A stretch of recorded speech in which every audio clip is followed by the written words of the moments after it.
হ্যাঁ সেটা তো দেখতেই পাচ্ছি। কি হয়েছে? লজ্জা করে না? লজ্জা বলে কোনো বস্তু নেই। এত জিনিস কিনলি আবার বলছিস জুতো। আরে ওগুলো তো পায়ে পরবো জুতোটা। হ্যাঁ তো ওগুলো তো জামা। তো বাড়িতে অনেক জুতো আছে, ওগুলো পরে বেরাবি। ওগুলো সব হাওয়াই চপ্পল, পুরনো হয়ে গেছে। পুরোনো পরেই বেরাবি। কি হাওয়াই চপ্পল পরে বেরাস?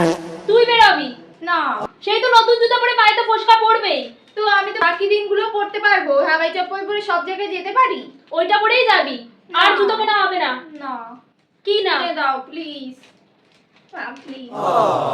এতবার করে বলছিস তার জন্যই কিনে দিচ্ছি, ঠিক আছে? চলো চলো চলো। মনে রাখবি। হ্যাঁ হ্যাঁ হ্যাঁ চলো। হাত ধর। চল দেখো, এই দেখো আমার সাইজের পেয়ে গেছি। পরে দেখ হচ্ছে নাকি। করছি দাঁড়া।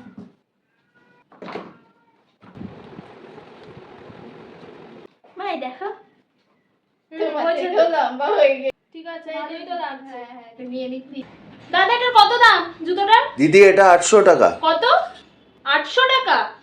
এই জুতো খোল, নিতে হবে না, জুতো খোল, খুলে রাখ। খোল জুতোটা, খোল রাখ।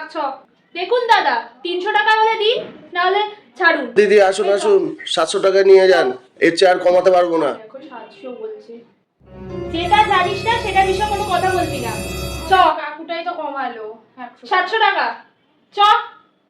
আচ্ছা তাহলে 350ই দিন। হ্যাঁ কি বলছে? 350? 300 হলে দিন, না হলে দিতে হবে না, ছাড়ুন। ঠিক আছে 300তেই নিয়ে যান, আর কি বলবো, দিচ্ছেন? আপনাদের জ্বালায় আমার ব্যবসা লাটে দিন। উঠলো। চ, ব্যাগ নে। নিলাম তো, চলো। চ।